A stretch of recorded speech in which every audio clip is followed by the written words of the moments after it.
Topper TV uvádza umelá inteligencia. Dnes si predstavíme budúci moment vo vývoji technológie, ktorú Stephen Hawking opísal ako potenciálne privolanie konca ľudskej rasy. Dnes si predstavíme technologickú singularitu. Píše sa rok 2060. Najinteligentnejší človek planéty sa rozpráva s robotom, ktorý pokojne počúva. Nie preto, že by mu mohol človek povedať niečo, čo už dávno nevie vo svojom robotickom vedomí.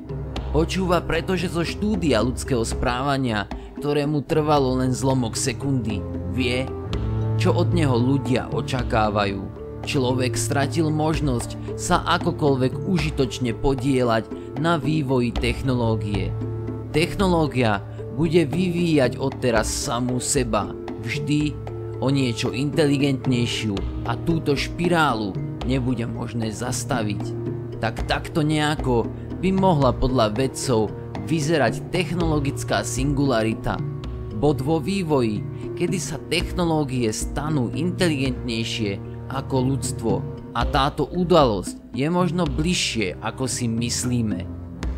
Pred viac ako 50 rokmi sformuloval Gordon Moore svoj slávny zákon, ktorý hovorí, že počet tranzistorov v jednom čipe bude rásť exponenciálne časom, pričom sa zdvojnásobí každé 2 roky pri zachovaní rovnakej výrobnej ceny. Toto je aj do dnešného dňa pravda, i keď rast sa v posledných rokoch mierne spomalil. Tranzistor je v jednoduchosti spínač.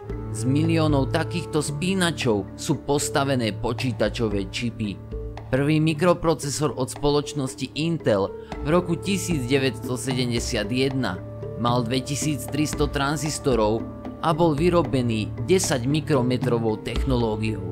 V roku 2016 predstavil Intel svoj procesor Xeon, ktorý má 7,2 miliónov tranzistorov vyrobených 14 nanometrovou technológiou. Pre zaujímavosť, hrúbka vlasu je okolo 60 mikrometrov a museli by sme naukladať 4300 súčasných tranzistorov vedľa seba, aby sme dosiahli rovnakú hrúbku. Samozrejme, technológia sa posúva aj v iných oblastiach, ako sú augmentácie ľudského tela a náhrada orgánov pomocou techniky, simulácia mozgu a výroba tzv. Umelého vedomia a podobne.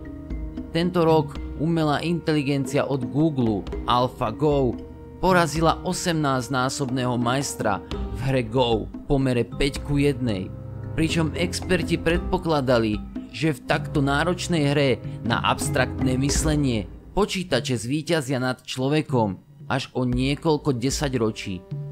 Umelá inteligencia v obmedzenej forme je súčasťou nášho každodenného života a je pre ľudstvo pozitívnym prínosom. Či už sa jedná o inteligentné telefóny, inteligentné riadenie dopravy, predpoveď počasia alebo algoritmy, ktoré vám ponúknú ďalšiu položku, ktorá by vás pri nákupe mohla zaujať. Takáto umelá inteligencia sa ale nemá priestor ani šancu ďalej vyvíjať, pretože to ani nemala vo svojom zdrojovom kóde. Sú to jednoúčelové algoritmy, ktoré slúžia úzkej oblasti. Dnes ale celé týmy ľudí a spoločností pracujú na skutočnej umelej inteligencii, hlbokom vedomí, ktoré by mohlo znamenať zlom tejto oblasti. Máme sa technologickej singularity báť? Bude sa jednať o nový úsvit našej civilizácie?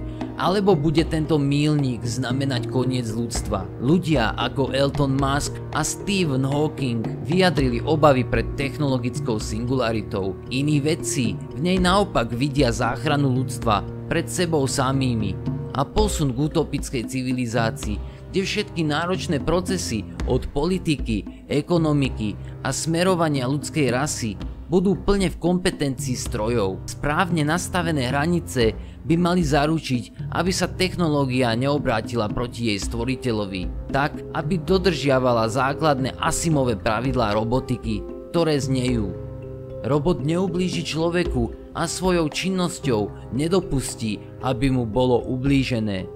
Robot musí poslúchnuť človeka, okrem prípadov, ktoré sú v rozpore s prvým zákonom.